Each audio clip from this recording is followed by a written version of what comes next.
move on to item 2 on the agenda, which is to sign the minutes of the meeting the Council held on the 7th of December 2017. Do I have the authority to sign those in truth and correct?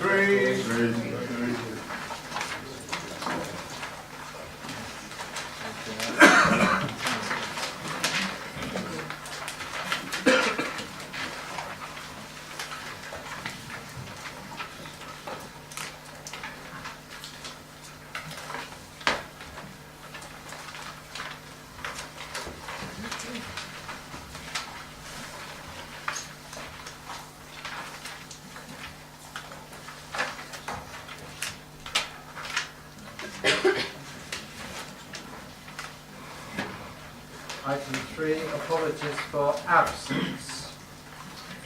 Apologies received from Councillors Alan Chandler, Sean Connors, Wayne Howard and Bob Patrick. Thank you. Any other apologies?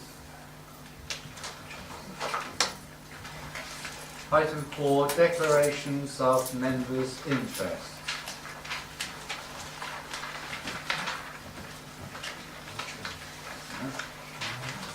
And item 5 is me, Chairman's announcements. Well, it has been a busy time over the last couple of months or so, although it doesn't appear when it's just written down on a couple of sheets of paper. I have attended a couple of carol services, which were very successful and very enjoyable.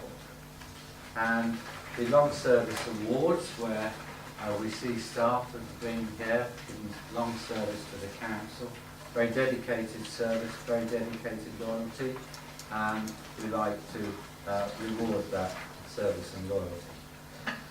Highlights of my travels have been mostly over in East Northamptonshire, and probably one of the best things that I went to was the Drifters Tribute Night.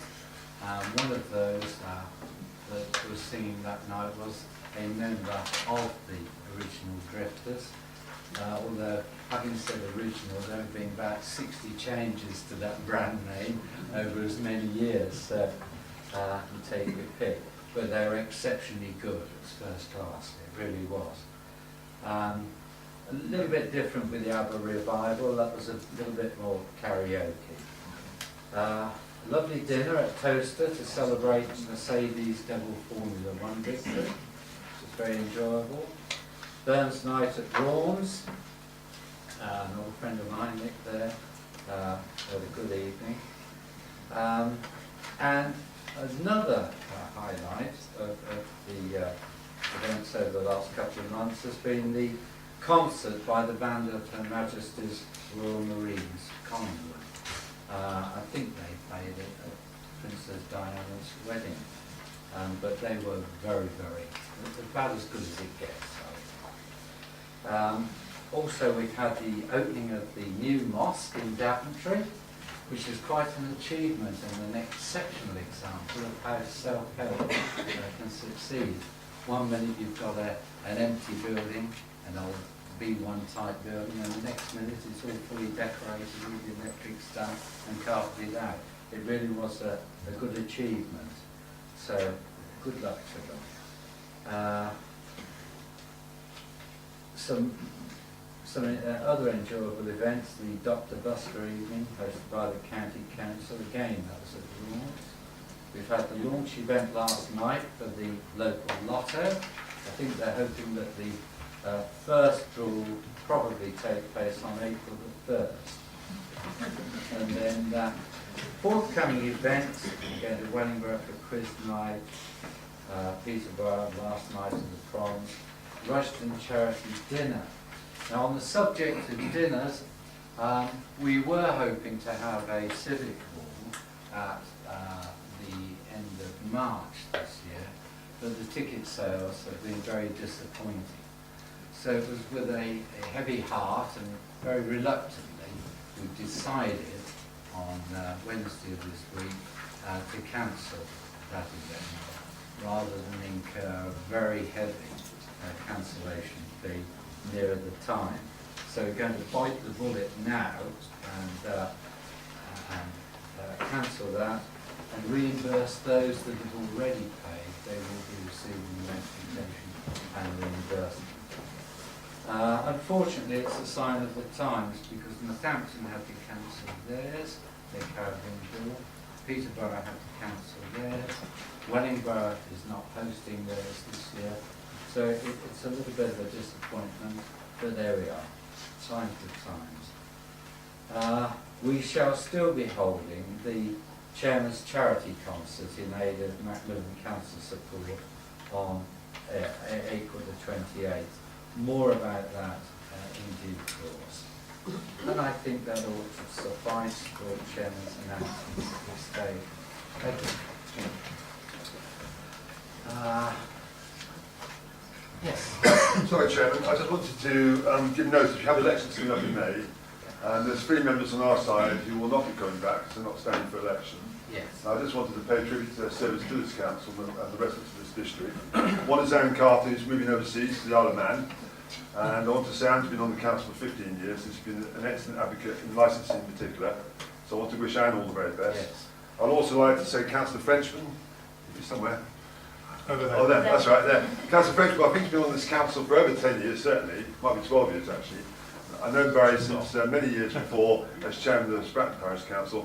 But again, Barry's been a great advocate on scrutiny, a very good scrutineer. And the other gentleman who's not here this evening is Councillor Patchett, who also stepping down after many years' service. So I just want to pay tribute to our 3 members who won't be actually standing again for re-election. Thank you. Thank you. Yes. Yes, thank you, Chairman. Very sorry to hear that. Councillor Frenchman and Councillor Patchett have entertained me many a time when they've been on planning. And I wish all 3 of them the very best in the future. Well, I'm sure we all agree with that. Thank you. Right, moving on then. Questions under Council Procedures, Rules number 10 and 11, to answer questions from members of the public, if any. And there are quite a number of questions. The first question is from Craig Humphreys. Is Mr. Humphreys present? Would you like to read your question? Yeah. Will the leader of the council please explain what help has been provided and provisions set aside for the impact stroke fallout of the decision which has been made, which for all intents and purposes will render a minimum of 70 people in this district homeless at a stroke? Furthermore, is it not deeply ironic that homelessness support was regarded as important enough to be up for review as recently as the 8th of February of this year? To conclude, I'd like you to consider if you would regard this course of action fair and appropriate were it to directly affect yourself and or members of your own families. Thank you. I shall go through all of the questions and then ask the Leader of the Council to respond as they are about the same topic. The next question is from Doug Cole to Councillor Miller.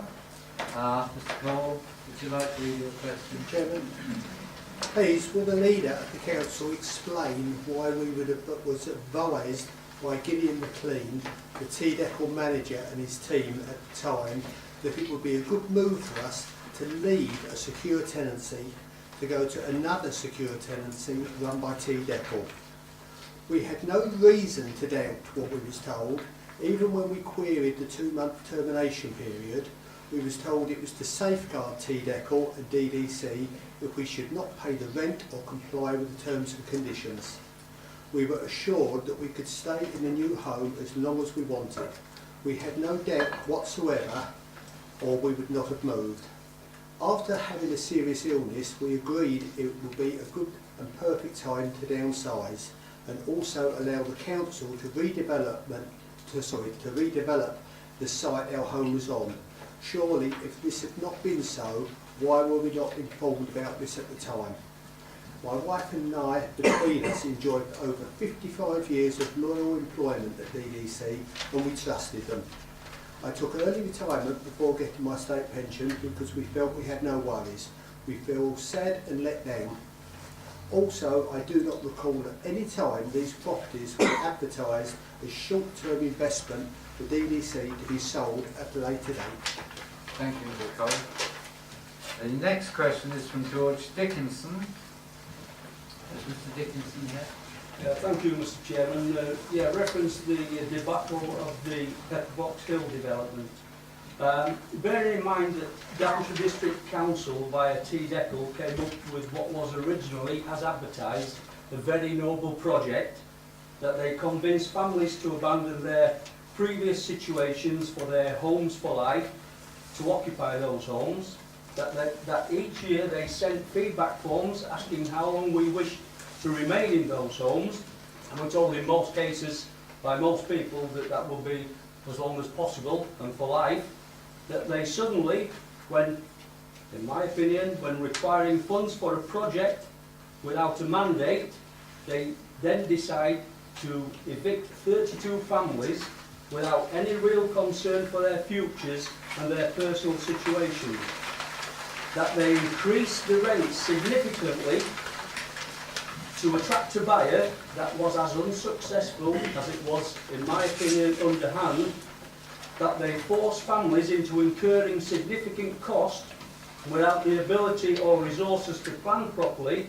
Will the Chairman please consider, at the very least, compensating all the families for the expense of their forced mass eviction? Thank you, Mr. Dickinson. The next question is from Shelley and Wayne Biles. I have a note here that they might not be attending. Is Shelley and Wayne Biles here? We are here. I just requested that somebody else read it out for us. Right, thank you. So I'll read it out for you. This is a question from Shelley and Wayne Biles. Is the leader of the council aware that we, as a tenant of the Daventry Estate Company, were led to believe that these houses were homes for life, that they provided security to private renting as they were owned by Daventry District Council, and as long as we paid our rent at time and lived by the terms and conditions of the tenancy, we were here as long as we wanted to be.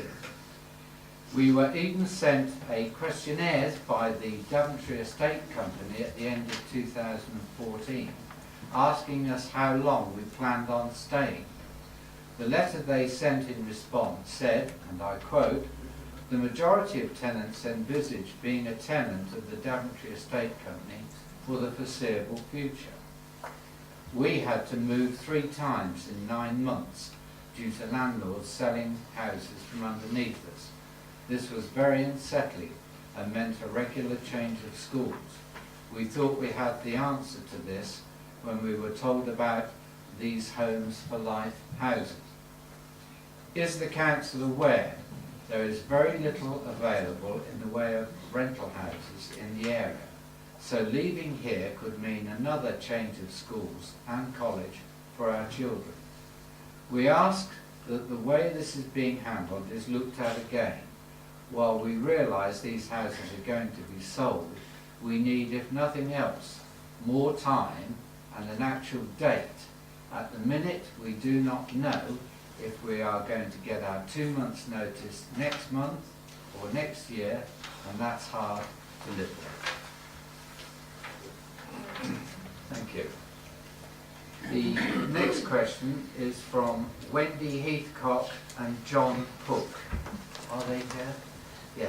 Could the leader of the council please confirm that the vacant homes, which there are a few now, will be sold first before the occupied ones are sold?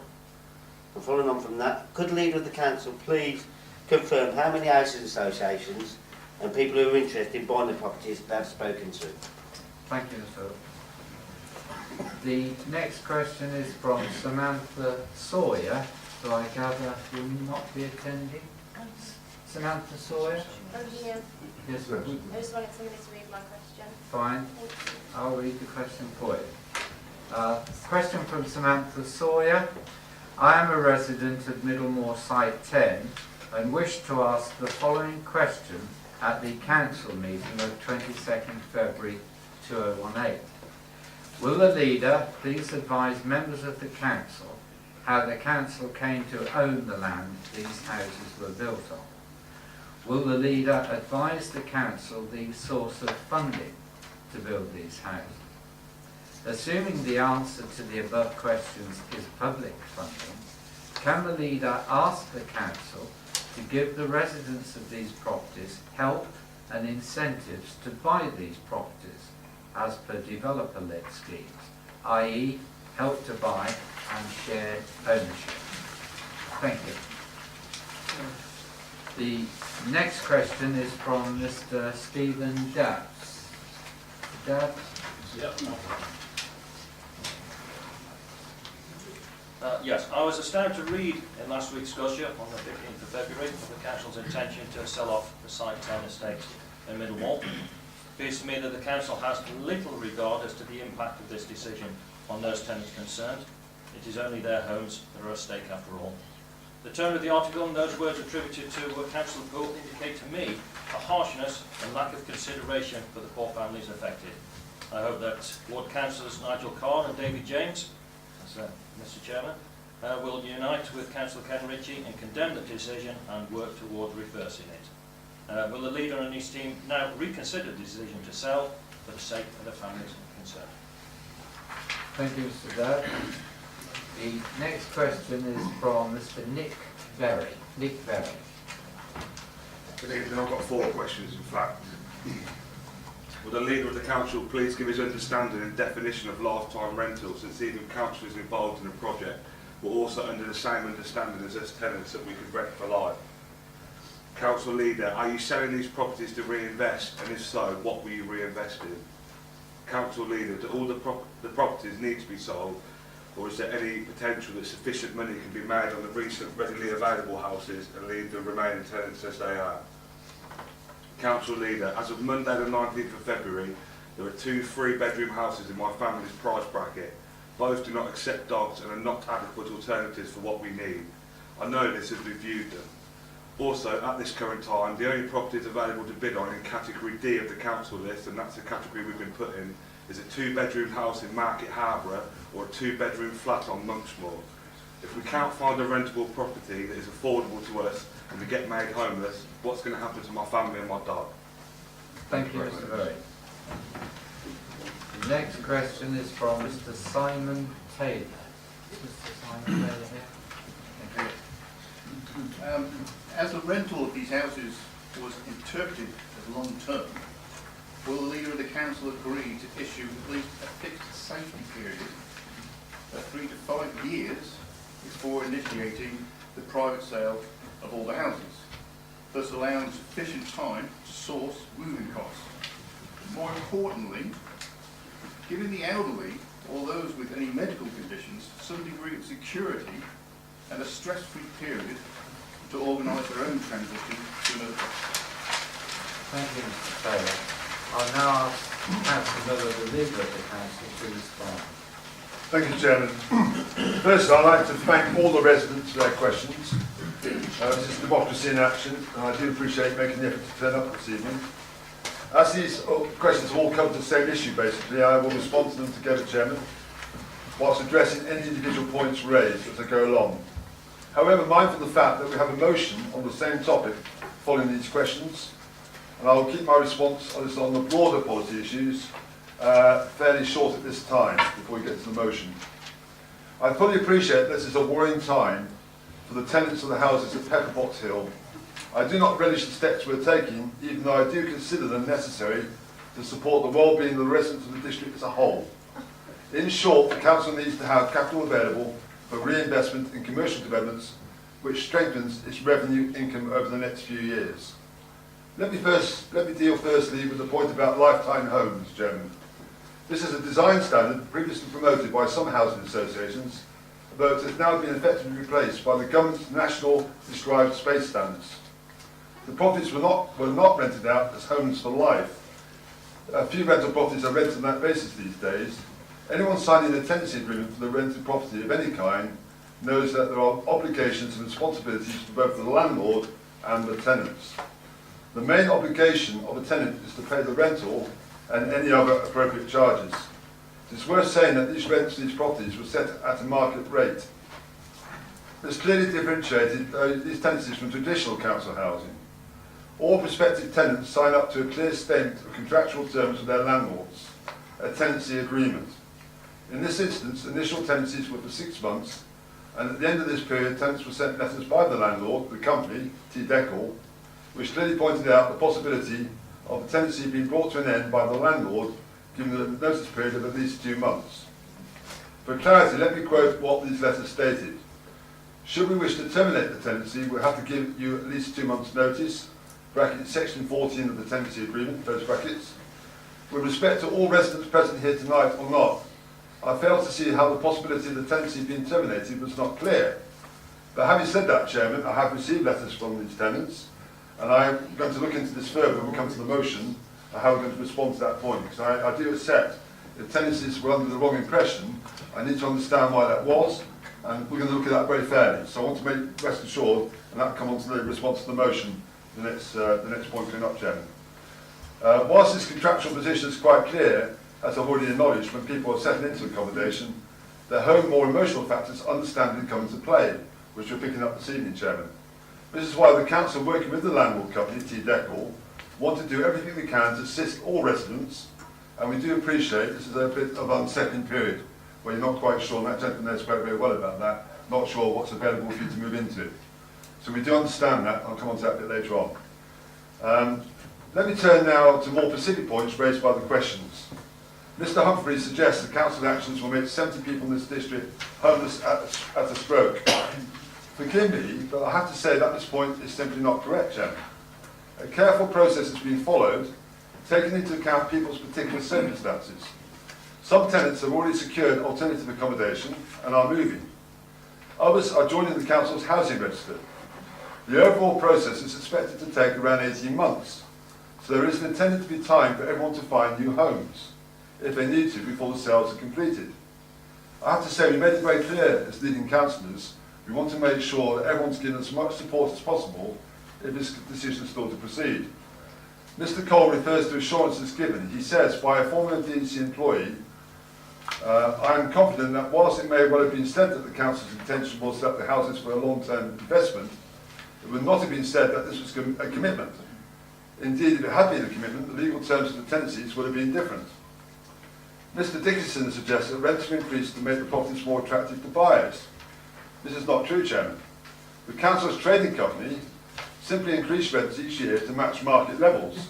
And this is market housing. This is not affordable housing. This is not social housing. This is market rented housing for the sector. So this is a slight difference, you see. It would actually make no difference to any sale price, since these are assessed by what comparable houses would fetch in the market. You also asked if the tenants' removal costs could be met.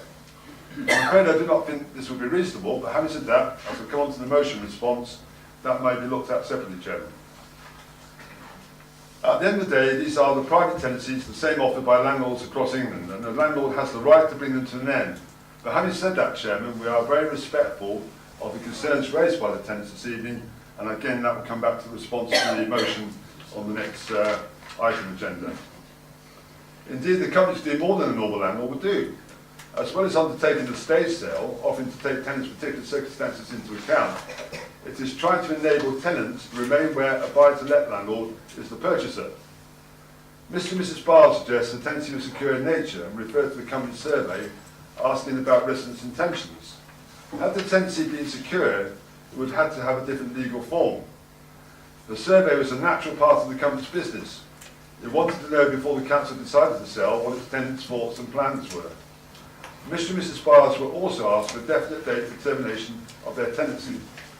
As I explained in relation to Mr Dickinson's question, the intention was to enable tenants to remain in occupation where a buy-to-let buyer was found. Giving a definite end date would prevent this from happening. We're trying to give everyone the opportunity to try and find the right solution. However, if that is something Mr and Mrs Barrs would prefer, I'm happy to ask officers to look into this with them. Miss Heathcock and Mr Hook asked if vacant houses would be offered for sale first. I confirm that this is the intention. They also asked how many housing associations were approached to purchase the homes. The opportunity to purchase was advertised nationally, so all housing associations had the opportunity to bid.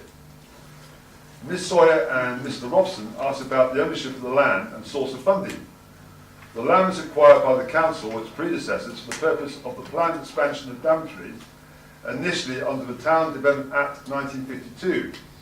The money for the construction came from the Council's capital reserves. As far as assistance to purchase is concerned, Help to Buy is a government scheme and the Council will be happy to see it used, subject of course to any necessary criteria being met. It seems unlikely that shared ownership will be a viable solution, but it is something I'm happy for officers to explore. Mr Berry asked about what the Council will reinvest in.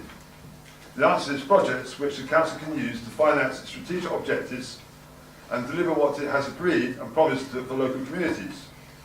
In response to his further question, it is necessary to complete all sales, as leaving only a few houses under control of the trading company would have disproportionately high costs associated with that. He also suggests the rents charged by the trading company compare favourably to other landlords, and asked about pets. I appreciate finding a tenancy where pets are accepted can be difficult, and will encourage landlords to be flexible on this point. Finally, Mr Taylor suggests a period of 3 to 5 years is given for tenants to move. Whilst I understand the suggestion, to offer such a long-term period could undermine the basis of the sale. I think the arrangements the Council has put in place are sufficiently flexible to allow the whole range of possible solutions to be considered. And as I said before, some residents have already made it clear that they'll be making their own alternative arrangements. Of course, if residents have any special circumstances, please talk to us. Please talk to the office at the Council, and we'll see if these can be addressed. Mr Chairman, I apologise for the length of this answer, but I felt it necessary to give a proper response to the very fair questions raised this evening by tenants of these properties. There will obviously be an opportunity to discuss this further when the motion is presented on the next item, Chairman. Thank you. Thank you. We'll return to that under item 7 topic. Now move on to other questions, members of the public. A question from Alan Nate. Mr Nate here? No, I'll read Mr Nate's question. Firstly, can I thank Councillor Miller for the succinct answer to my question at the December meeting. Like many residents of Daventry and the wider area, I really enjoyed Daventry Country Park. However, the playground and other infrastructure such as bridges and the duck feeding area are in need of repair. Also, the lease expires in 2019 and the management plan expired next year. As the current administration is keen on investing in water spaces in Daventry, what plans are there to renew the lease, publish the new management plan and bring the facilities back into a good state of repair? Thank you, Mr. Nate. Thank you again, Chairman. I'd like to thank Mr Nate for his question. Second question on this matter, actually. Firstly, I can reassure him that the Country Park lease, which covers the reservoir itself and immediately surrounding land, is a secure business tenancy, and as such, the Council has a good chance to renew it. The Country Park Management Plan, updated for 2018 to 2023, is available on our website and forms part of our Green Flag application. The play area is inspected regularly. The Trailblazer and Zip Wire have recently been repaired and further work is scheduled. We have recently reinstated the bridge hide and pond dipping platforms and will be completing surveys on the jetty, bridges and all the other structures to develop a programme of future works. With the new environmental services arrangements with Daventry North coming into effect from the beginning of June, I expect to see a renewed focus on the quality of our country park. The park is well loved by all, and it's great news that we have the park run volunteers coming to the park next month to assist with some park repairs. Thank you, Chairman. Thank you. The next question is from Graham Morris. Mr Morris here. I'll read Mr Morris's question out then. Right, question from Graham Morris. The area at the bottom of Ashby Road is due for development, and this includes removal of the roundabout and its pedestrian underpasses. It is intended that these will be replaced by a staggered crossroads and various sets of pedestrian controlled lights. Daventry's road system, largely built circa 1970, I would guess, consists of many roundabouts and not a single traffic light controlled road junction. Consequently, traffic can keep flowing, and this reduces the exhaust emissions created by stop-start driving. This was quite advanced thinking for its time, but is now encouraged for new or altered road systems. The proposed removal of the roundabout is a backward step. Motorists will suffer from delays caused by the traffic lights controlling the pair of junctions, and then also by the various pedestrian crossings. There is a lot of pedestrian traffic from Ashby Road to and from the town centre, generated by the schools and local residents. Pedestrians will suffer delays waiting for traffic to stop at the traffic lights. They will also have an increased risk, particularly in the case of younger school children, in that they will no longer be able to walk under the roads. My question: does Daventry District Council agree that removal of the roundabout will increase vehicle emissions and cause traffic delays? Does Daventry District Council agree that the removal of the pedestrian underpasses will increase vehicle emissions, cause delays to both traffic and pedestrians, and increase the risk to pedestrians? Has Daventry District Council considered having a smaller roundabout? Would Daventry District Council consider incorporating pedestrian underpasses in the new road development? Thank you, Chairman. First, I'd like to thank Mr Morris for his questions. I'm happy to say I do not expect the removal of the roundabout to increase delays. The new traffic arrangements have been agreed with Northamptonshire County Council as the local highway authority and are designed to provide sufficient capacity. Pedestrian underpasses are generally disliked, Chairman, and I believe their removal and replacement by surface crosses will be welcomed by almost all. The Site 5 will become an integral part of Daventry Town Centre.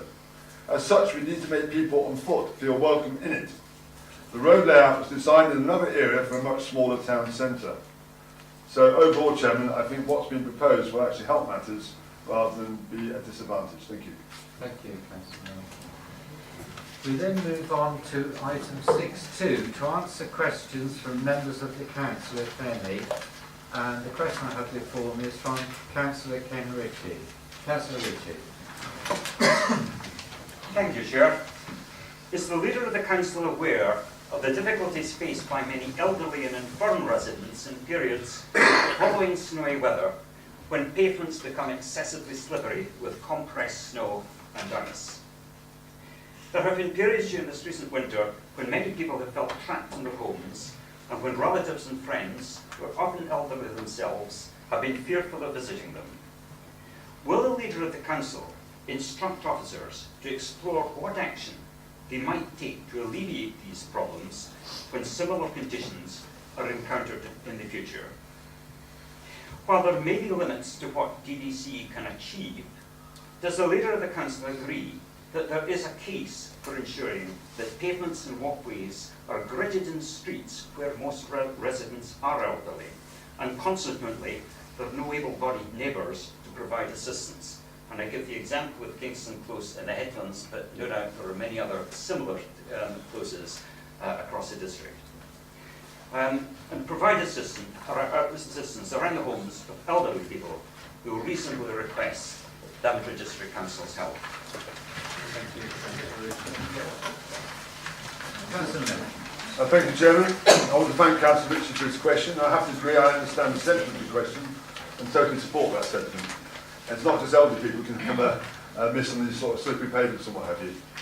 Clearing roads and paths of ice and snow is the responsibility of Northamptonshire County Council as the local highways authority, which I'm sure you're aware of. It was made a specific duty under the Traffic Management Act 2004, following many years of contested case law. Therefore, whilst this council can consider how it can help, it really must be a matter for NCC to address. And I suggest, Chairman, we might want to make a representation on behalf of this council on the very valid points raised by Councillor Ritchie to see what can be done to improve matters. Thank you. Thank you, Councillor Mills. We then move on to, oh, sorry, Councillor Richard. Leave out allowed a supplementary, Chair. I would like to ask the Leader of the Council if he feels that there are not dangers in that sort of approach.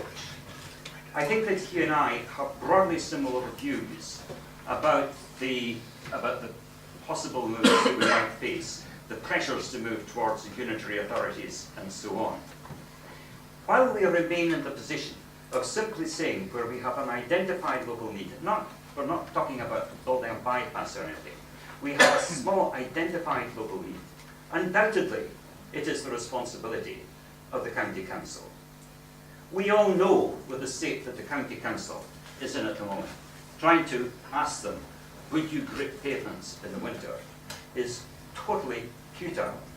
And I think that as long as we feel, and my question is, you not agree with this, as long as we feel that we cannot, we cannot cross these boundaries and give help when help is needed. We actually stuck up the case for saying, let's get rid of the silly competition between two local authorities and let us move towards having one. Thank you. Councillor Mills. Thank you, Chairman. I don't want to get into the unity debate tonight, but what I would say to Councillor Richard is I'm more than happy to take this away to consider. Thank you. Thank you. We then move on to item 7, which is the motion under Council Procedure Rule 12. Consider the following motion, notice of which has been given under Council Procedure Rule 12 by Councillors Ken Ritchie and Wendy Randall. Councillor Ritchie. Thank you, Chair. We've already had a bit of a debate. It's quite a lengthy resolution. I'm aware that our custom is that the resolutions are read before the debate actually begins. As I will be addressing all the points, are you satisfied if I simply move to my remarks on the substance of the resolution? Yes, quite happy. It's just it would take a long time and eat into time.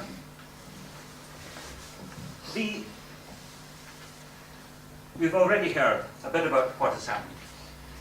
Back towards the end of January, the tenants of TDECL, it is a very ugly acronym, but I will continue using it. The tenants of TDECL were told that yes, that their homes were going to be sold, that if the buyers wanted vacant occupancy, then their tenancies would be in. And there has been a slight hint from the response that the leader gave to questions that, yes, well, this is just one of the hazards that people face if they are in rented accommodation. These things happen. But I hope that you would have detected from some of these questions, the remarks within the questions, that this case is actually rather different. It is because of the way that these properties were marketed, of lifetime homes. Although it may be an architectural term or a building standard, it is at the same time, it was used to convey to people who were taking these homes, to convey the fact that this was a place that they could remain for a long time. The website that went with TDECL promised these people they were going to get a first-class experience as tenants of this new organisation. They were given the assurance that because their landlord was not a private individual, but the landlord was a local authority, that also gave an added sense of security. They had a landlord who would not be going away, that was obliged to act responsibly. As a consequence of feeling that they were secure in their house, in their homes, many of these people have spent a lot of their own money on them. They have tiled floors, they have put slabs down in gardens, they have put up greenhouses, they have redecorated the homes, all at their own expense. Now, of course, as has been pointed out, lifetime homes is a building standard. There was the suggestion made to a number of tenants that yes, that look, because buildings that are lifetime homes can accommodate wheelchairs, will take stair lifts, are such that when you get to that age, you will still be there, and you won't actually need to move. It's a nonsense. It's hard to imagine the level of distress that there must have been when these letters arrived. There was one woman who fainted, and an ambulance had to be called. We've heard of some of the other tenants.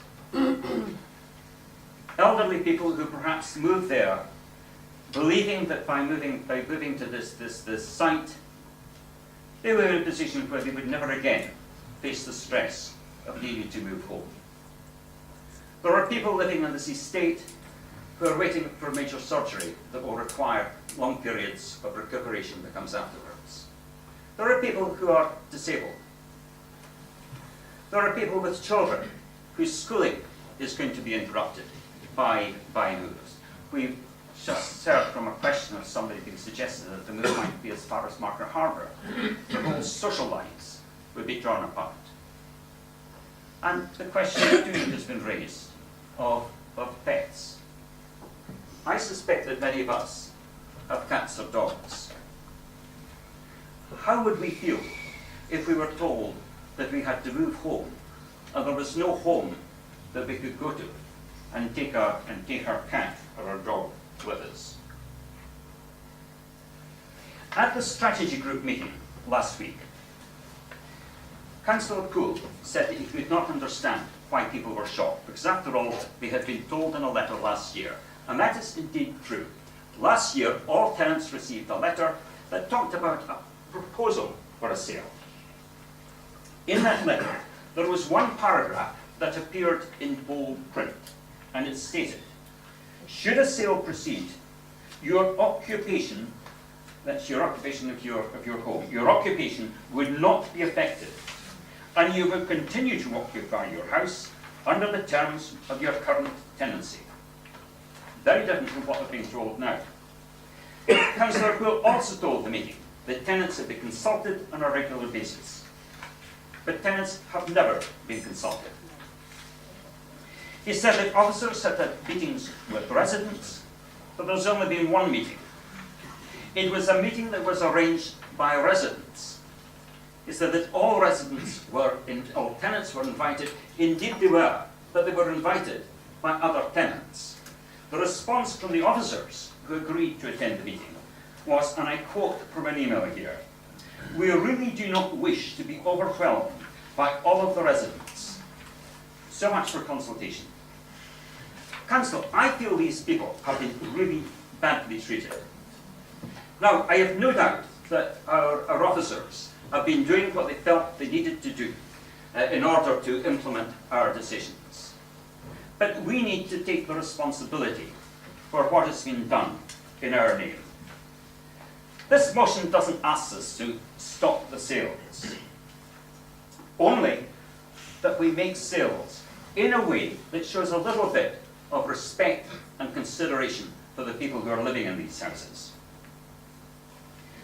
The motion doesn't even ask that we agree a package of measures to help them tonight, because I know that's the thing that would need to be discussed and costed and negotiated.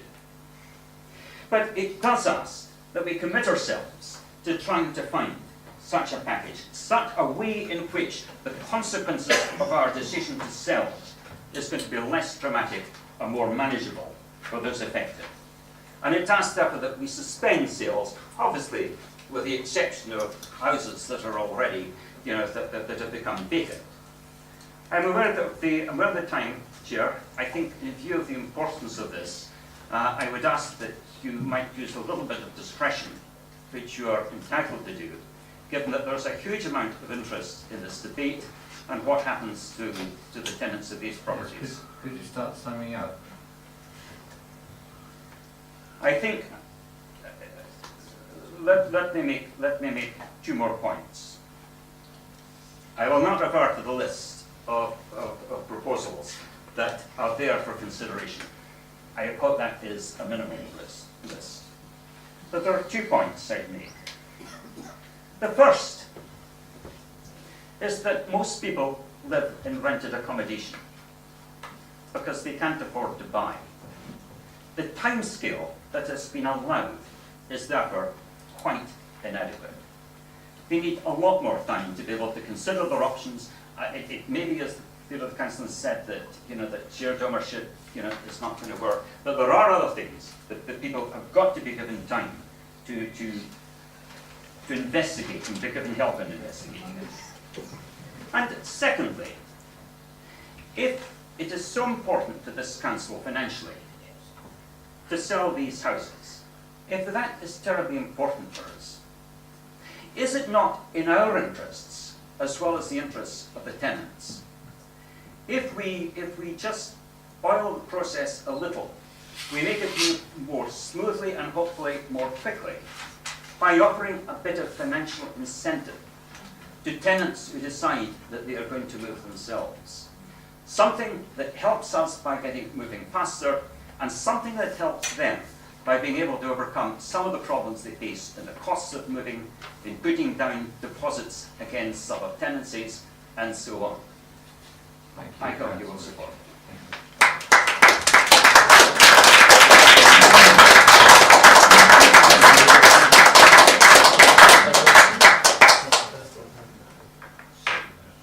Seconder for that motion. Thank you, Chairman. Councillor Randall. I second this motion and I reserve my right to speak later. Thank you.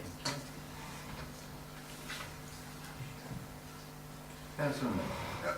Mr. Chairman, I want to just say thank you for that, Councillor Ritchie. I just want to say that one of the things obviously shows the commitment of the tenants tonight is they're here tonight, they've spoken with passion about their own situations. So I want to propose an amendment to the motion, Chairman. It's a lot shorter than the motion itself, and it goes as follows.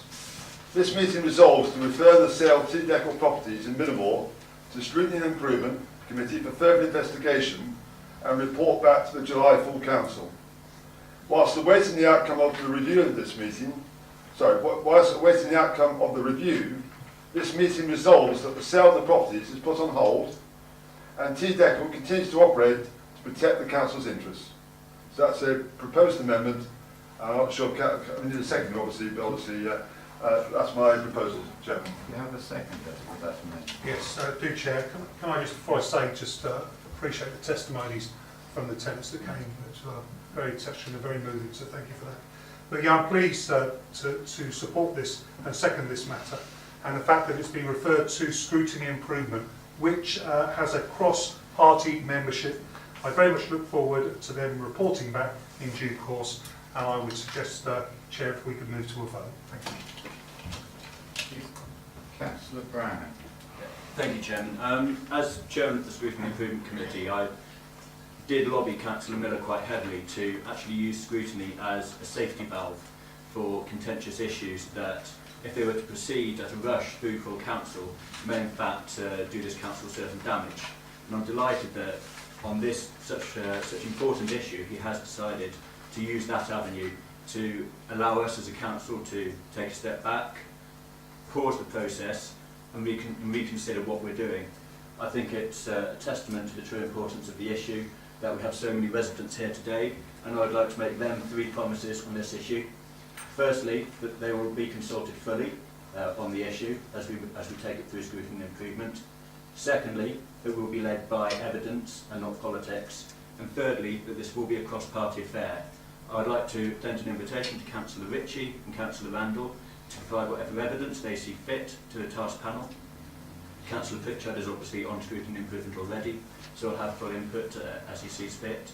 And I would just say that it's also a testament to the true importance of this issue that since this was discussed at our group meeting on Monday night, I've had half a dozen offers of assistance from across the Conservative group.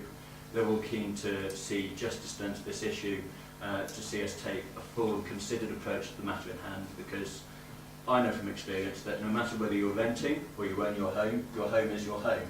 And there's a huge amount of emotion and personal interest invested in the subject. So I would promise you all that this matter will be given the importance that it deserves and the respect that it deserves, and you'll be seeing me in the near future coming around your houses, speaking to you, taking your views on board. So that's what I have to say at this point in time, Chairman.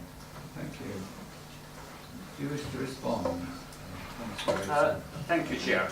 I welcome Councillor Miller's proposal.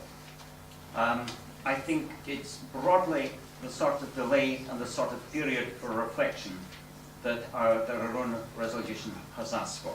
I assume that having gone through scrutiny, whatever views emerge will go through the normal channel through strategy and back to the council. And if that is the case, on behalf of Councillor Randall and myself, we are happy to accept that as an amendment. Thank you.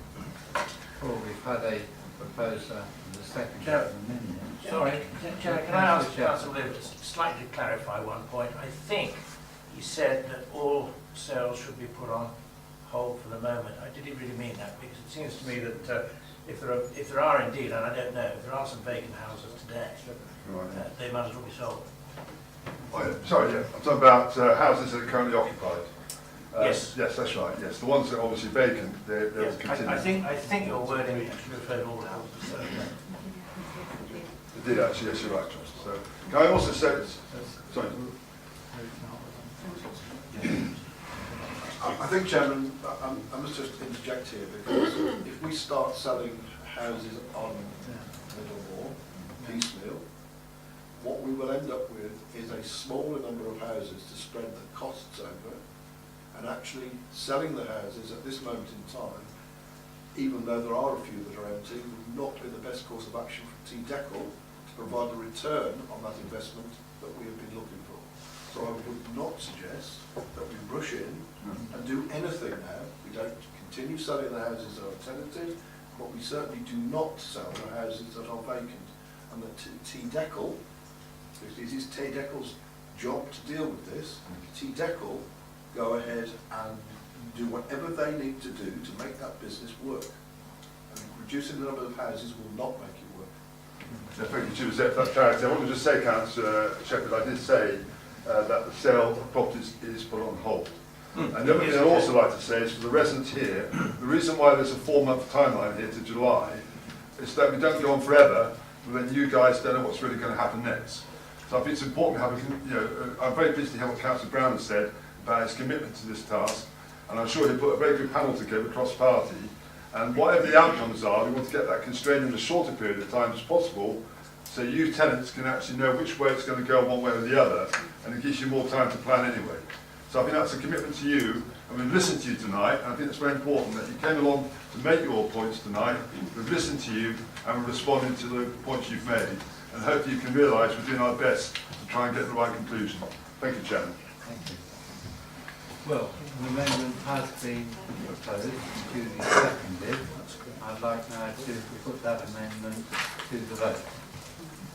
All those in favour of the amendment? Fairly conclusive. Is anyone against? No? It's unanimous. Thank you.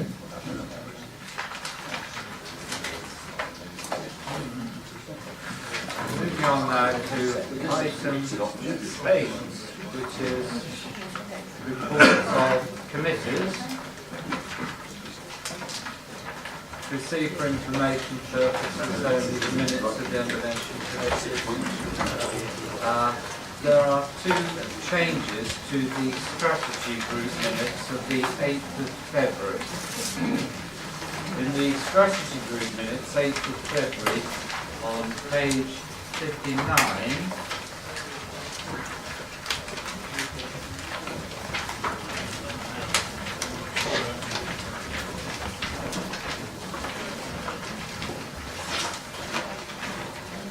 page 59, item SG 061802, it refers to a date of 2017 to 18. It should be 2018 to 19. On SG 061803, again, the date of 2017 to 18 should be 2018 to 19. So there are those 2 amendments then to the strategy group minutes of the 8th of February this year. So we can take it then that those minutes having been circulated can be adopted. Are you in agreement with that? Agreed. Item 9 is recommendations of the committee. That's on page 65.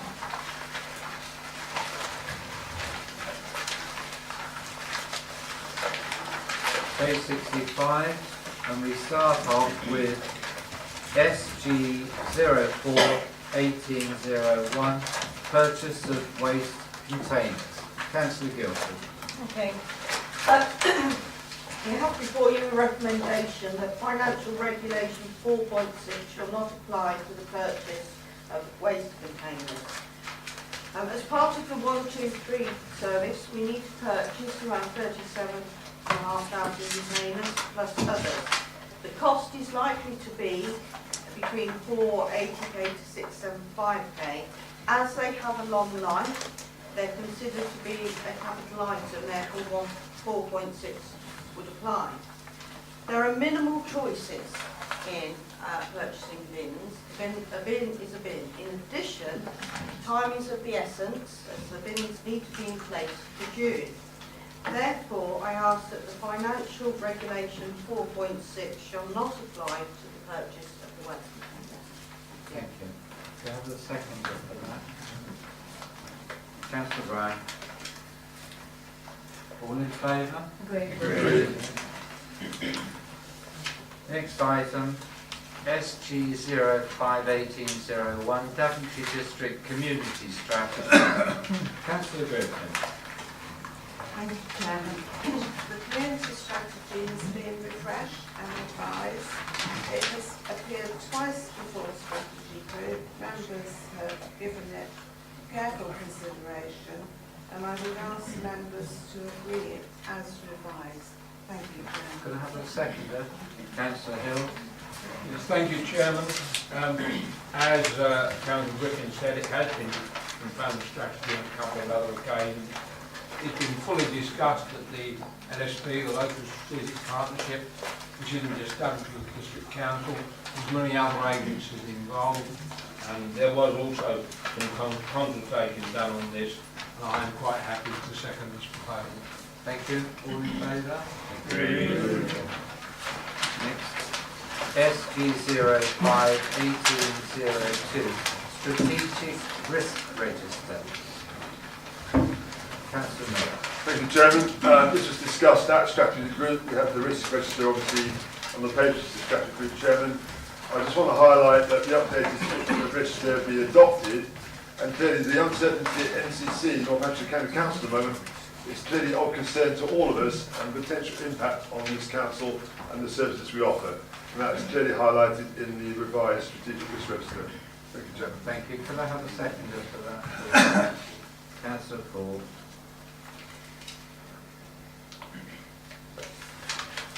Next, SG 06. All in favour? Next, SG 06-1801, Programme of Asset Disposal. Councillor Morgan. Thank you, Chair. We've had quite a conversation this evening about disposals already, but this, of course, takes us back to strategy, and that is a recommendation that the authority be granted the disposal of land identified in Table 1. The report for the 12 months and the day of the council meeting.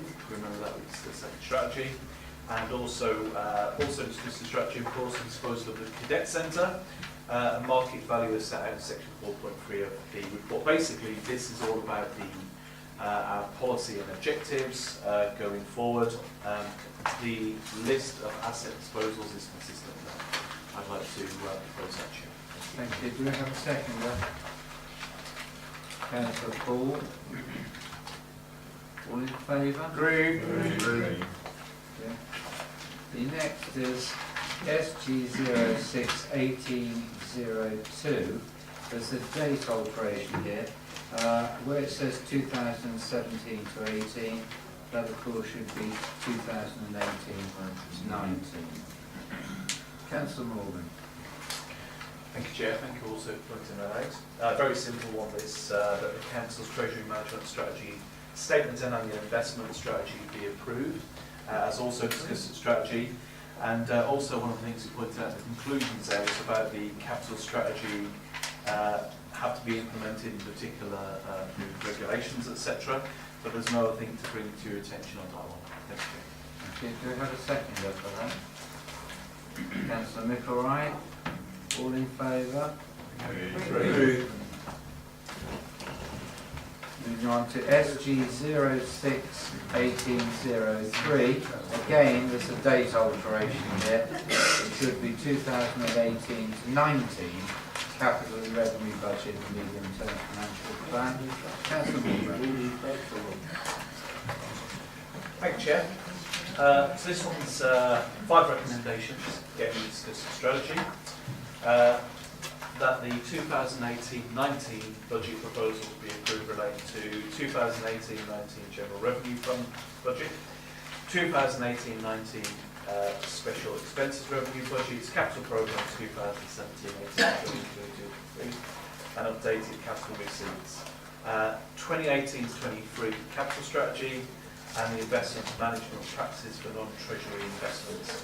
And by way of conclusion, if you remember, we said that the finances are in relatively good shape now, thanks to careful management, but actually, importantly, over the coming years, there are some challenges ahead, and that's what's set out in the paper. Of course, the strategy, we discussed that last time, and of course, that's also one of the issues that precipitate the discussion this evening. So, thank you. Councillor Worsby. I'd just like to say something, Chair, if that's okay. Yes. Can we have a seconder first? Councillor Micklewright. Right, Councillor Worsby. Yeah, Chair, I can accept most of this, but I'm not particularly happy with Part N on the special expenses, particularly for Daventry. I don't fully understand the rationale for the increase and where the baseline is on that. So I think it's a little bit odd. I understand the services have to be paid for, but I would really like this to be looked at in a little bit more detail going forward, with officers maybe having to explain what the baseline of these costs are and the service levels that actually sit behind the expenses paid. Okay.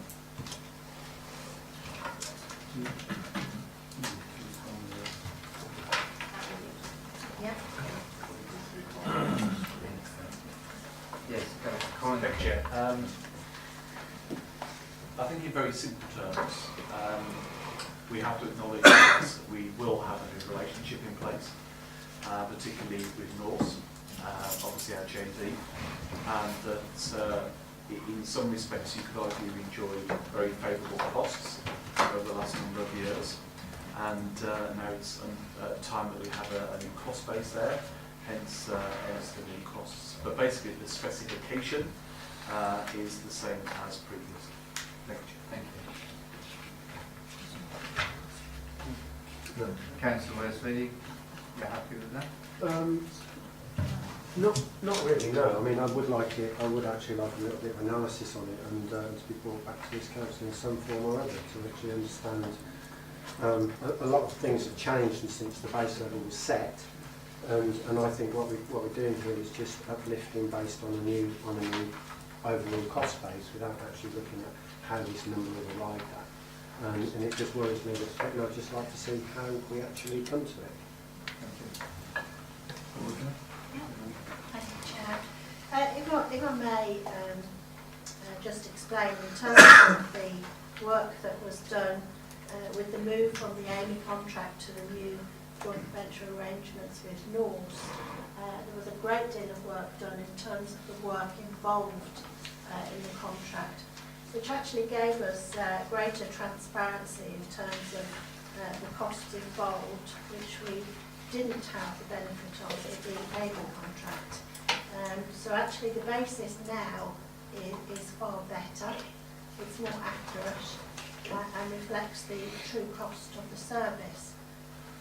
And I'm sure in terms of going forward, information can be given to councillors, and it's very important in terms of setting the budgets that tonight that's done, and we'd be happy to provide further information.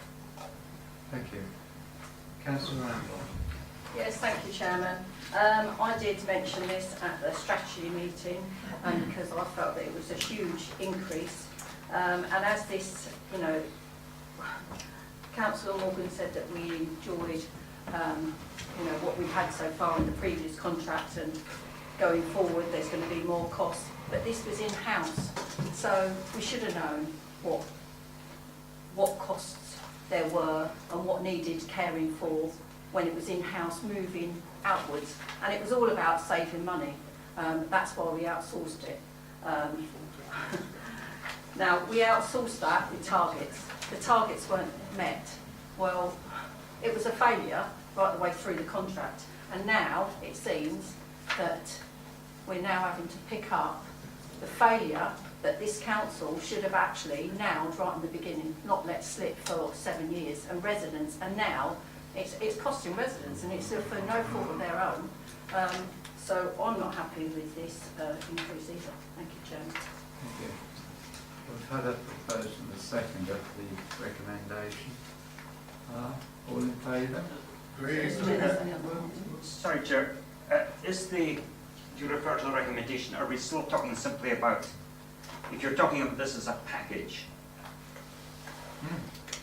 The recommendation. I don't wish to introduce yet a new subject here. I only wish it to be noted that I feel I vote against this because I can't vote for a medium-term plan that envisages over the next 3 years £15 million, over £15 million being spent on the canal arm and a water space. And I feel that that is such a strong feeling within the town that I would like that to be noted in minutes.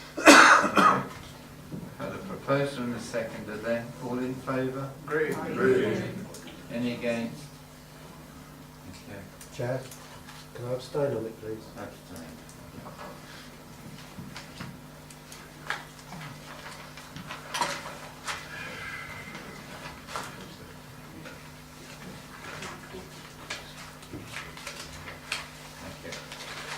Right, move on then to SG 071801, ICT Strategy 2018 to 2021. Councillor Paul.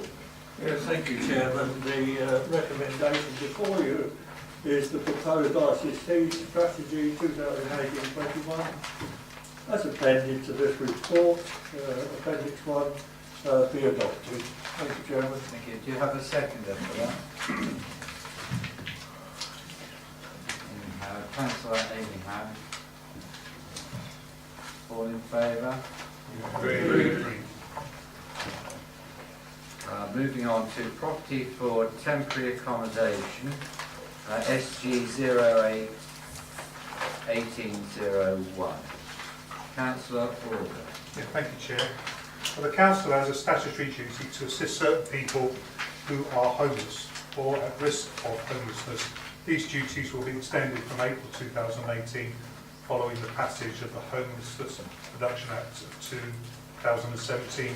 And this recommendation is a welcome addition to 2 other properties that we have in the purchase of 55 Ericsson Close, specifically for helping and supporting those people who find themselves homeless. We all understand that the undesirable effects of bed and breakfast are not only on individuals but on individuals' children. So it's hoped that with this additional asset we can start to lessen the need for bed and breakfast. We will never eradicate it, but it lessens the opportunity where we can get people in a safe place to re-establish themselves so we can help them then move on to more permanent accommodation. And I hope the council can recommend the purchase of this property. Thank you. Thank you. Do you have a seconder? Councillor Warren. All in favour? Councillor Randolph. Yes, thank you, Chairman. I do welcome this, but it is just one property, and obviously there are a lot of families and individuals that are affected. It's just a shame that we've got an empty hotel in Daventry that's got loads of rooms in there, and that, as a council, is there any way that we can look at that and see about using that building to put people in. I had a message only yesterday saying, you know, what is happening to this hotel. We were watching people take Christmas shopping in and out there over the Christmas period, so surely people must be staying in there. I've brought this up at the council many times to be told, no, actually it is only the caretaker and a partner that are actually in there. But I know Councillor Paul hears many people's concerns, and that I do, that there are people in there, and is there any way, like I say, is there any way that we could use that to house these people? Thank you. Councillor Paul. Councillor Paul first, and I'll come back. Yeah, thank you, Chairman. I can confirm that the matter is under investigation. Thank you. Sorry, I was just about to say, you know, the council is always looking for opportunities to extend assets out there to support help the homeless, and certainly in conversations with the head, with Maria Taylor, we are looking and exploring, and that certainly will be a topic of conversation that we have.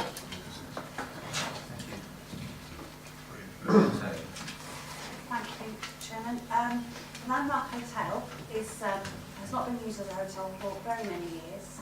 The Valuation Office, which is part of the Inland Revenue and is responsible for giving a rateable value on business premises, currently has the property and for many years has been rated as a derelict hotel.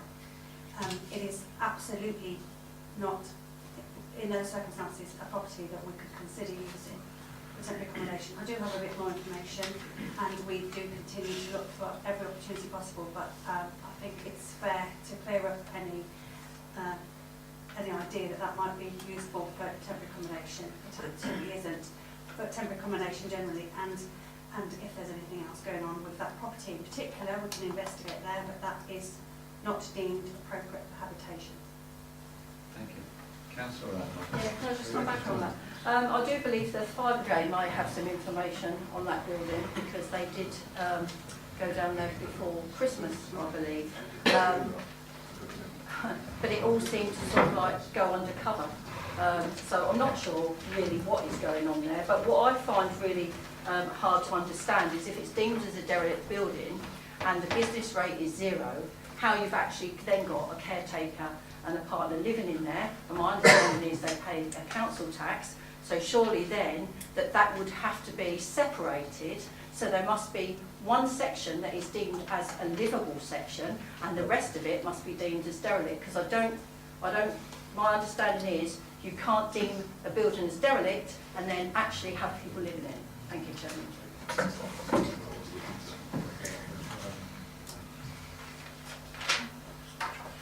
Right. Well, we've got a proposer. Do we have a seconder for this? Sorry? Yes, we have. I'm putting down my sheet. Are we in agreement? Agreed.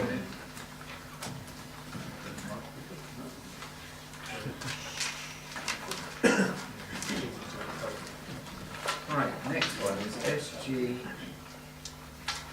0802, homelessness support. Councillor Orban. Thank you. You know, some very good work by Scrutiny and Improvement, specifically Councillor Pritchard. Direction of travel on this work was the task panel reported to Scrutiny and Improvement, who then had a look at it and put some recommendations forward, and then that has since been filtered through to the 5 recommendations that you see in front of you. So I would ask the council to go along with the recommendations as pointed out. Could I have a seconder first for that? Councillor Warren. Then I've got Councillor Lomax to speak and Councillor Pritchard. Councillor Lomax. Thank you, Chairman. Just very shortly on item 2, the recommendation on item 2.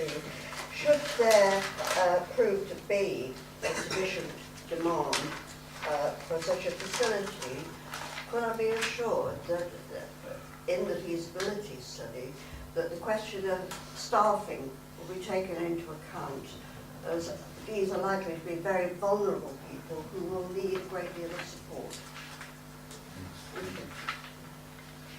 Councillor Pritchard. Thank you.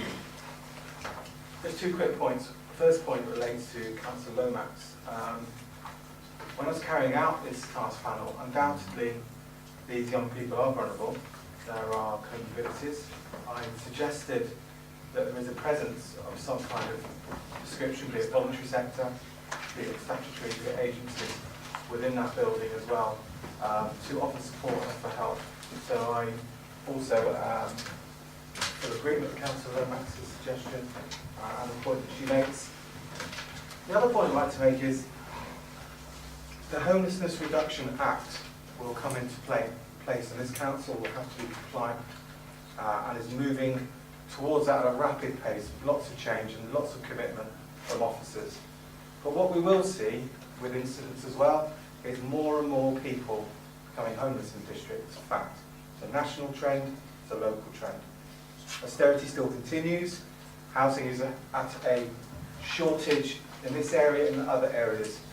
And as we go forward to the Homelessness Reduction Act, we'll see more incidents, more reporting, more allocations, more work for us to do, and more accommodation to be sought. So subsequently,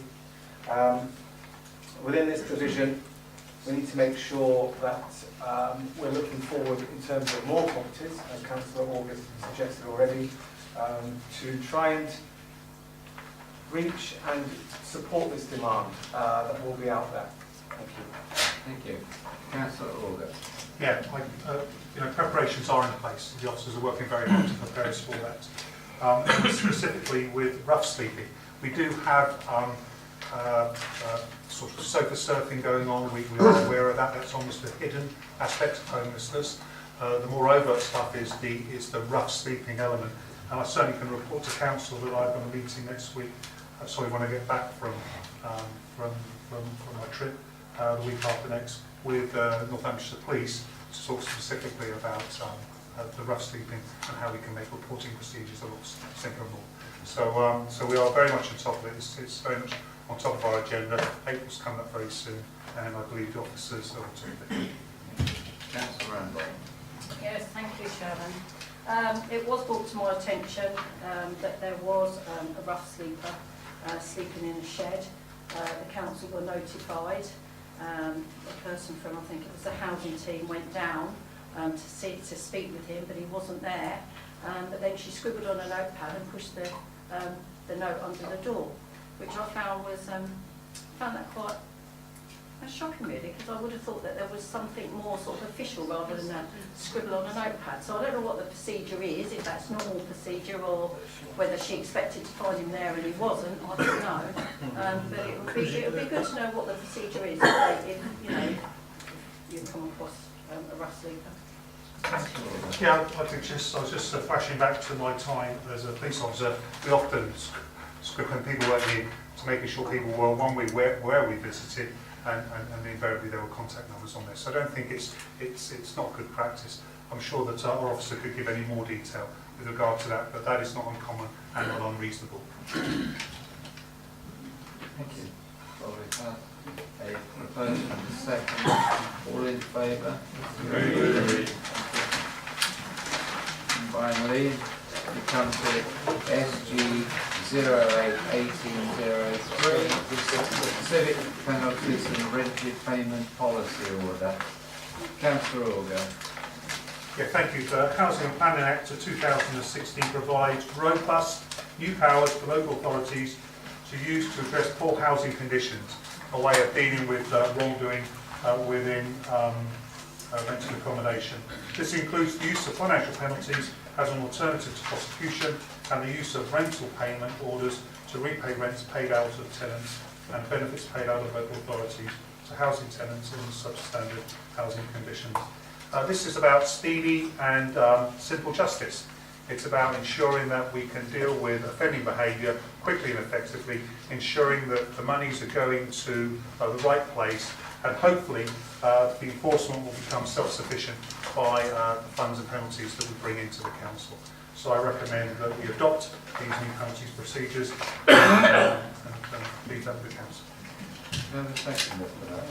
Councillor Lawrence. Agree? Agree.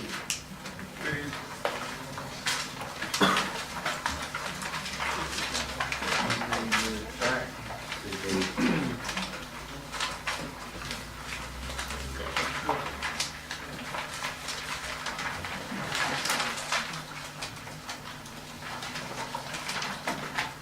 to the main agenda, item 10. Item 10, annual review of members' allowances. Councillor Miller. Thank you, Chairman. This is the annual report from the Remuneration Panel. I'd just like to refer members to 4.3 of the report, where clearly Ray Puffett was obviously thanked for his assistance and advice to the panel over the 16 years, and also very sadly the loss of Mr. Milo, who served on the panel for 12 years. So I just want members to be aware of that.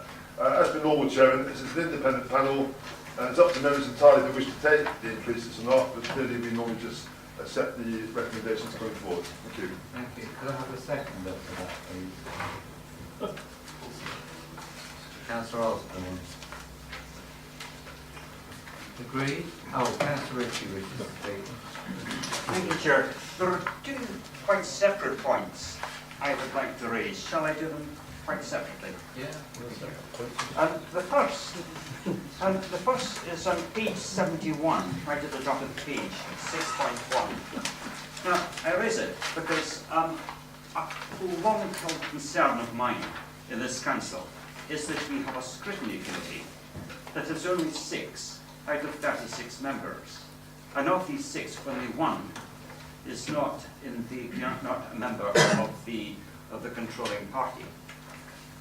It seems totally at odds with the whole principle of scrutiny of the role of members. I appreciate that the scrutiny committee is not the only forum in which the work of the council is scrutinised, but it is the most important one. Now, recently, Councillor Frenchman headed a small task panel to look and see how scrutiny might be changed, how it might be improved. And one of the suggestions that was made, I thought it was an exceptionally modest suggestion, that there should be an extra 2 people put on the task panel. Now, an extra 2 people put on the scrutiny committee. Now, my understanding is that that recommendation didn't go anywhere. Not because, if you have an extra 2 people, you have an extra couple of allowances that you need to pay for that committee, but because it would result in more than half of the members receiving special allowances, and therefore it would come up against this criterion that has been laid down by this particular panel. It strikes me that it is the work of the council that should direct how many people sit in different committees, how the system works, rather than some standard that has been put down about the nature of allowances. I think there's more of a question: why does anybody on the scrutiny committee actually get any allowance?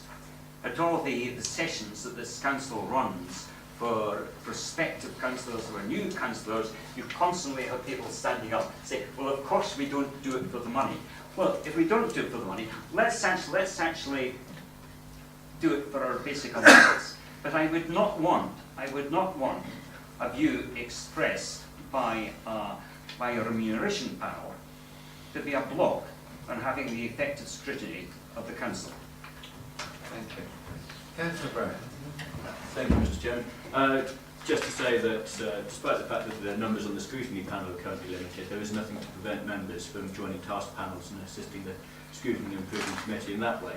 And actually, as my comments earlier tonight showed, clearly the current system is not in any way preventing people from volunteering their services to scrutiny. So obviously we had half a dozen volunteers for the latest task panel that we're about to commence. I think that's all that really needs saying on that subject at the time. Thank you. Councillor Yeah, Miller. please, I'll come back on that point I made, Chairman. Well, 2 points actually. One, if you look at the second recommendation there, that we're not part of the local authority pension scheme, which a lot of councils are. So we're saving money there to the taxpayer by not being part of that. Another point with Councillor Ritchie, of course, is if you want to make a to the independent panel, you can always do that every year. So I just would like, anything you want to see change, Councillor Ritchie, you can always make a submission to the panel. I just suggest that's what he does next year if you wish to. Let to consider. Thank you. Oh, we've had a Councillor Ritchie. Thank you. My second concern over this report is that whereas last year, from memory, they also recommended a 2.5% increase, while last year the increase that went to the council staff was 1%. I believe that 1% now has gone to 2%, but we are still being offered as councillors 2.5%. And it just strikes me that there is something that is rather out of place about that. I do wonder, I appreciate that the independent panel is an independent panel. I sincerely think it is good that you have people who are prepared to put time into deciding how councillors should be rewarded for their efforts. I think that is fine. I would ask though,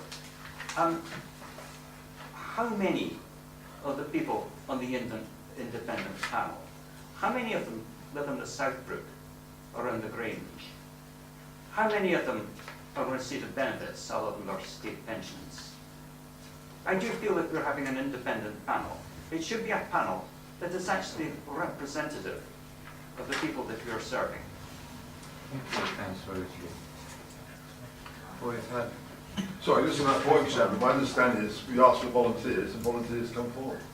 So I don't think we can only look at volunteers who come forward to go on the panel. So let me take it just a bit. I think just to add to that, Chairman, the appointments to the panel are approved by Council, so it's a Council decision. Council decision as well, but the volunteers came forward. We've had a proposal and a seconder. Agreed. Agreed.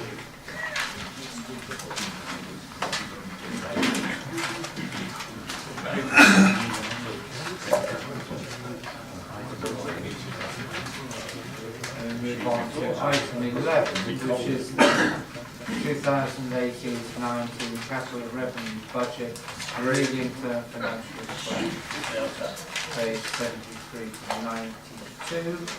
Councillor Morgan. Thank you, Chair. Well, it's all about money this evening, isn't it? I can see. First of all, I'd like to draw your attention to a schoolboy error, actually, on page 76. The eagle-eye amongst you students in advance of the meeting, thank you. The number at the bottom of the lower table, 5.5, in the 2021-22 column, should actually say 27.593 and not 47.593. Audra puts these in to make it extra tricky for me as a new resource portfolio. So that's number one I wanted to point out. The second one really is that this is a continuation, if you like, of the item we had earlier, but updated accordingly. And again, therefore, the same kind of item standards we discussed earlier, not least the robust state of our finances now that troubles ahead, potentially. But we need careful and prudent management as we go. Give you an example here of figures. So 5.4, for instance, the general fund surplus at the moment 2.724, but moved into a projection there in 2022-23 4.208. So actually a deterioration there. So most notably as well, again in the bottom table, subtotal non-earmarked reserves carried forward, for instance, 13.361 now, these were obviously millions, moving down to 6.536 at the end of the period, which is potentially challenging. So again, some potentially challenging decisions ahead for us. Obviously, we've already spoken tonight about some of the additional measures. So, for instance, homelessness. If you look back to your strategy papers, there's extra provision there for that sort of activity. And then finally, the other item I'd like to draw your attention to is on page 81, which is the report from the 151 officer, order of course. And this is really our comfort, if you like, in our cell numbers, and to actually to draw confidence in the way they're presented and the state of the finances. So we have an obligation, a requirement under the Government Act 2003 to produce this, and there is a statement there which I'm sure you've all read, of course.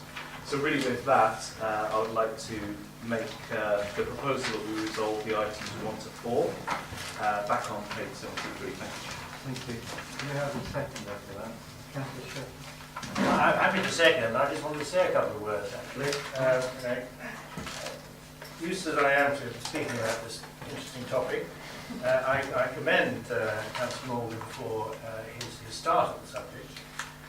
He's missed out actually what I regard as the exciting bit, which is on 78 and 79, which this actually is quite remarkable. And there are 2 points here that I think members should really note. The first, and they're all to do with the cost of running the council absent special expenses. So forget special expenses, just the cost of running the council. Okay, top figure is 14.993 at the top of 78. Okay, and that's 14,993,000 pounds cash was the cost we charged for running the council last year. That's come down to 14,968. If you go across to the fourth column, the cost we're putting for next year.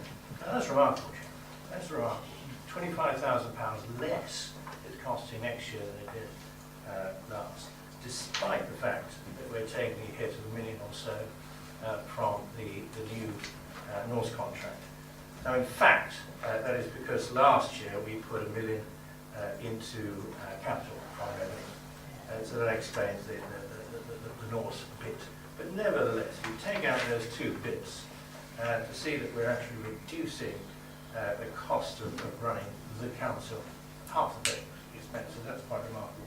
And the second bit is when we talk about council tax, because when I talk to my residents about council tax, it's what we pay to the council for running services that my residents in Boughton actually receive and enjoy. It's only when the government talks about council tax that we have to include special expenses. Yeah. So when we talk about council tax as councillors, we're obliged, although this is rather tedious, we're obliged to talk about the whole bill, which we're raising by £5.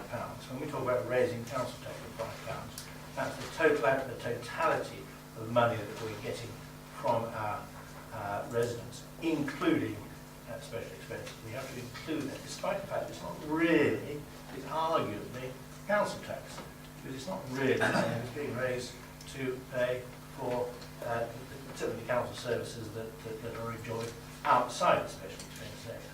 Now, the point I'm really coming to here in all of that is another remarkable figure, which is the increase in district council tax. You try and separate those 2 ideas.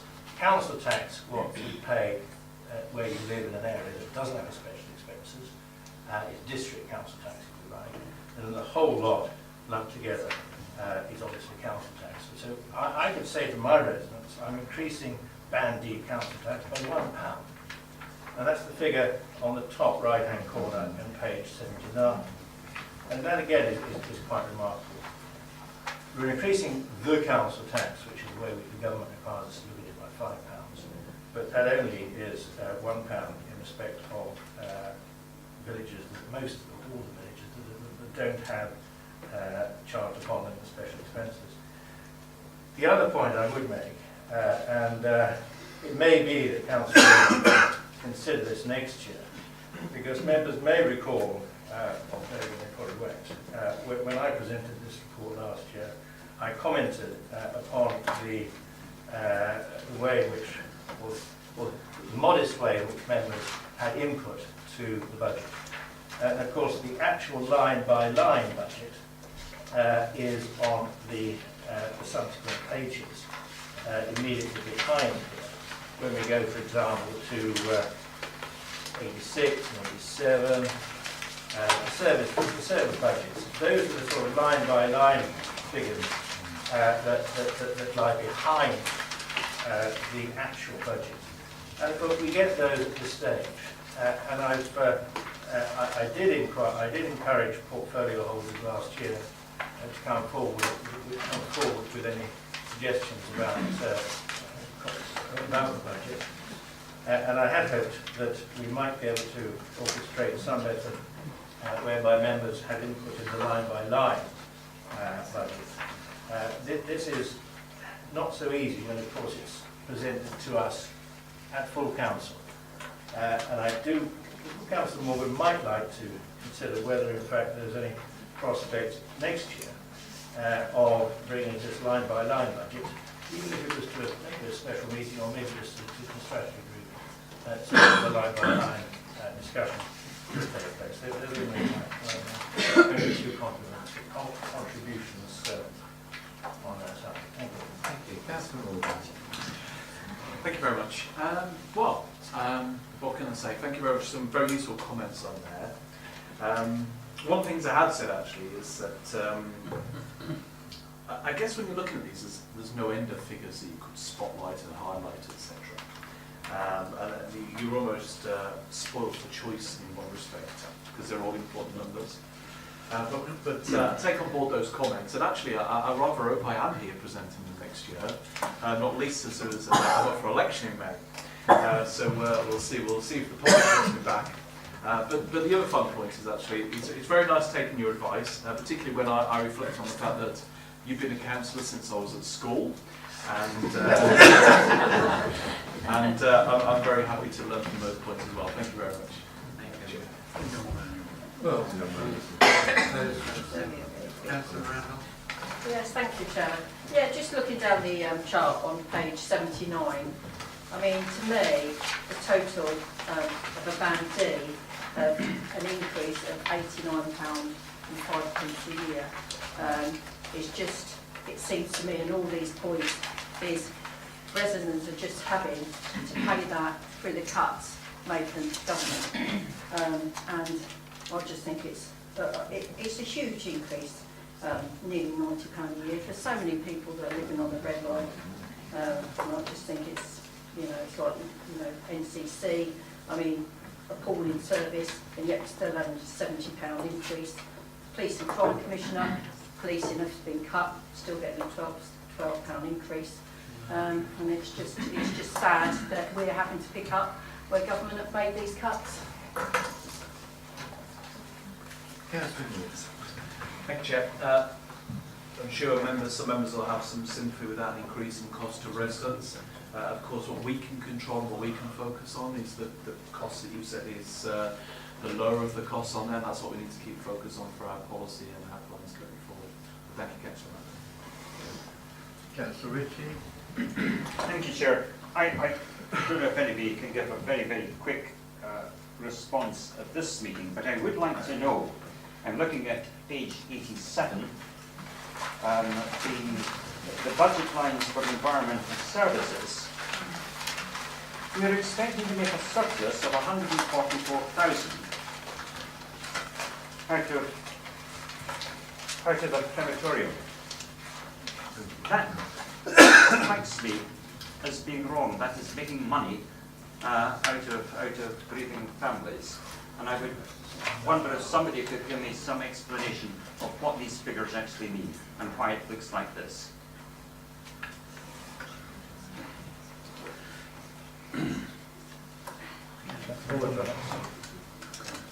Chair, I'm happy to explain why the figures look like that. It's because it's the charges for running a crematorium service and the charges that people have to pay. The charges, sorry, Chair, the charges that we actually set. Sorry,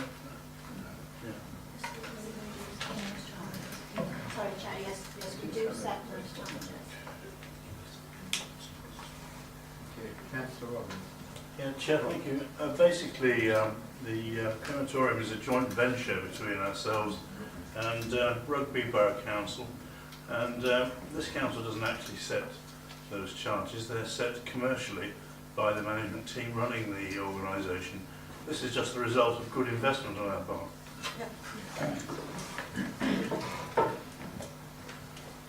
Well, got a proposer and a seconder for this recommendation. Well, a recorded vote. No, not the next one. Next one. Next one. You can't do it. Does this one go? Yeah. This one go.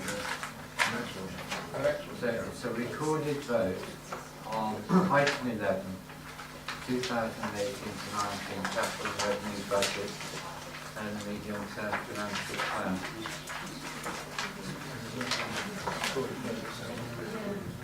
So we're going to call out the names of members. All you have to say is whether you agree or not. Johnny Amos. Richard Alder. Agreed. Mr. Alan Brown. Agreed. Councillor Nick Bunting. Agreed. Councillor Nigel Carr. Councillor Anne Carter. Agreed. Councillor Daniel Crimmett. Agreed. Councillor Deanna Eden. Agreed. Councillor Fabian Fraser-Allen. Agreed. Councillor Barry Frenchman. Agreed. Councillor Joe Guildford. Agreed. Councillor Liz Griffin. Agreed. Councillor Alan Hills. Agreed. Councillor Amy Howard. Agreed. Councillor Cecilia Hinsmith. Agreed. Councillor David James. Agreed. Councillor Catherine Lomax. Agreed. Councillor Malcolm Longley. Agreed. Councillor Richard Littlewright. Agreed. Councillor Chris Miller. Agreed. Councillor Colin Morgan. Agreed. Councillor Steve Osborne. Agreed. Councillor Kevin Parker. Agreed. Councillor Colin Hall. Councillor Jason Pritchard. Disagree. Councillor Rose Randall. Against. Councillor Ritchie. Against. Councillor Ian Robertson. Agreed. Councillor John Shepherd. Agreed. Councillor David Smith. Agreed. Councillor Mike Warren. Agreed. Councillor Mark Wesley. Agreed. I think that's agreed. Okay. Right, then we move on to item 12. Item 12 is the council tax resolution 2018-19.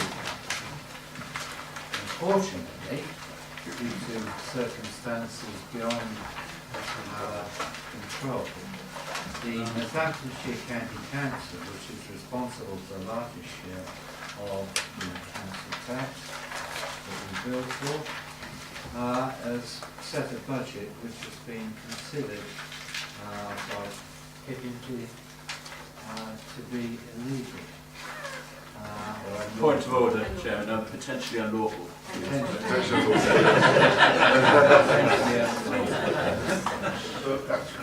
Potentially unlawful. And it has postponed a decision on announcing its levy until the 28th of February 18, which of course means that we cannot set the council tax this evening, because we cannot guess what Northampton County Council is going to put forward. So therefore, we will have to delay a decision on this to another special meeting of full council. An agenda will be sent out tomorrow, but it will be an agenda without papers because we have figures to confirm what those will be. It will be sent out tomorrow, and the suggestion is that the date is Monday the 5th of March at 6:15.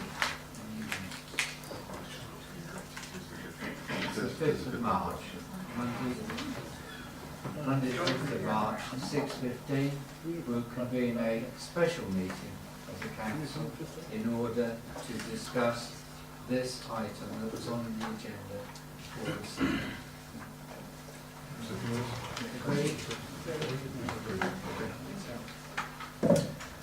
Right, and then moving on to item 13. policy statement. Councillor Griffin. Thank you, Chairman. Members will be very familiar with the annual appearance of the pay policy statement. This is a statutory requirement. Appendix 1, the full chapter on page 120 should be noted. That is the change. And Appendix A is really a purely technical document. I ask members to read the statement. Who seconded for that? Councillor Miller.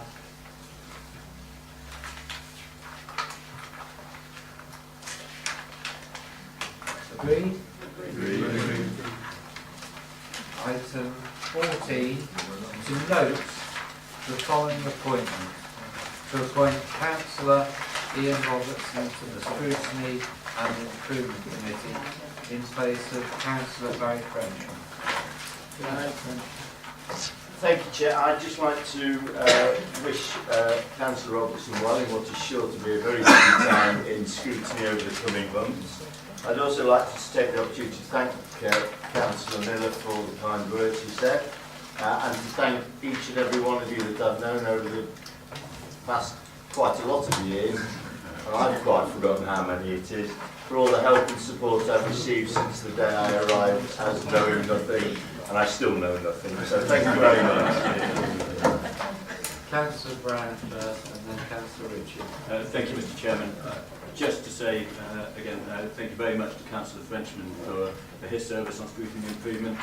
He's been a great assistance to me as a new member and a new member of scrutiny improvement. I'm sure if he was continuing on this council, he would very likely be in the chairman's seat instead of me. So thank him for his service there. I would also like to add as a very brief addendum, it's been suggested by Councillor Shepherd that perhaps scrutiny improvement arranges an urgent meeting to convene the task panel for the TDECL issue. I'm going to consult with officers and look into the logistics behind doing that, and I shall report back to colleagues as soon as that's possible. Thank you. Councillor Ritchie.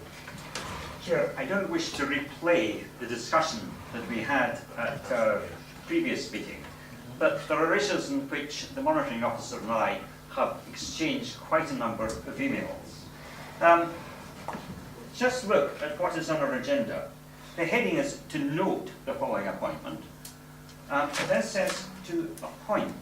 Are we noting or are we appointing is a discussion I've had. Noting appointment. Now, at the last meeting, I've got to admit I was sort of slightly caught out by something. I think it was probably Councillor Brown referring to a section of the Constitution I hadn't encountered. I had the 2016 version in front of me, not a bit that had been added. The bit that had been added tidied up a little bit of the discussion that you had at the last meeting. It certainly says that the leader of the council can nominate portfolio holders and can nominate, can nominate chairs of committees. It's a bit that nominating and appointing are two different things. I pointed out to the monitoring officer that many people are nominated for BAFTA awards, but not everyone gets them. We have a system in America where the president may put forward nominations, but until the relevant committees have conducted their hearings with these nominees, they are not appointments. And I think we should at least get our language right. I point out too that whereas the Appendix 7, and I cannot accept that appendices should take precedence over articles of the Constitution, which make it clear that it is this body and this body alone that appoints people to committees. That appendix refers to the right of the leader of the council to make nominations in these two categories. It says nothing about committee membership. It says nothing about the leader of the council having a right, perhaps more than any other member of the council has a right, to nominate somebody to sit in the committee. I would be very grateful for a strong assurance that some of these anomalies are actually sorted out. But as I do not believe that we have appointed anybody to this committee, I can't support a resolution to no.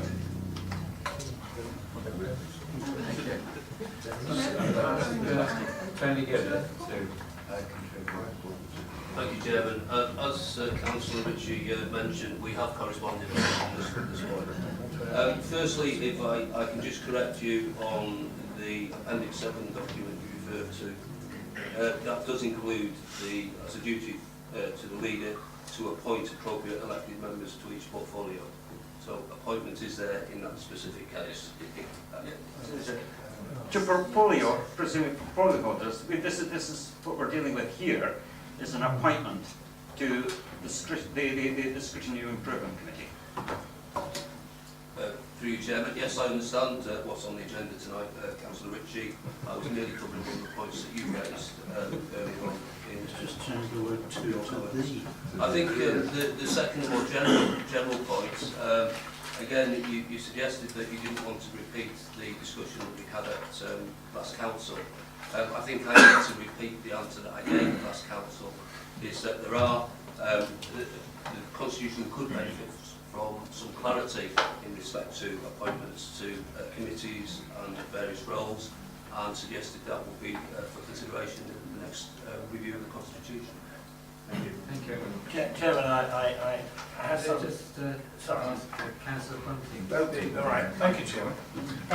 As Chair of Corporate Governance, the Constitution comes through our Committee for review, and I suspect Councillor Ritchie, myself and the Monitoring Officer may be the only people that have actually read it from cover to cover. And as such, I would invite Councillor Ritchie to make a suggestion to us for review at that time, and we would welcome suggestions from all of you, in fact, as to the amendment and edit of the Constitution, which did have quite a robust review the last time around. But it is quite a large document, and we are undoubtedly going to miss things. So we would welcome contribution from everybody, please, to make it a much better and sharper document. Thank you. Councillor Shepherd. Chairman, thank you. I'm delighted to hear that this will be considered by that committee in the next review of the Constitution. The Monitoring Officer will recall that he and I had a similar debate in November when a matter that touched me personally was the subject of redistribution, as it were. Because indeed, Part 7 gives the leader power to appoint appropriate elected members to each portfolio. It also gives him power to nominate members for portfolio and committee chairs, and as Councillor Ritchie rightly points out, there's a significant difference between those two. One is unilateral, the other one you'd expect the approval of council. I didn't press the point after my conversations with the Monitoring Officer, but I'm delighted to see that that anomaly should, or that apparent contradiction, should be removed following the review of the Constitution that has been out in place. Thank you. Well, I think we've given that a good airing, so I take it that we have noted the appointment of Council Robinson to Group. Item 15, urgent business. Consider any other items the Chairman decides is urgent. Notice which has been given in writing to the Chief Executive prior to the commencement of the meeting. I have no knowledge of any urgent business. No? Agreed. Agreed.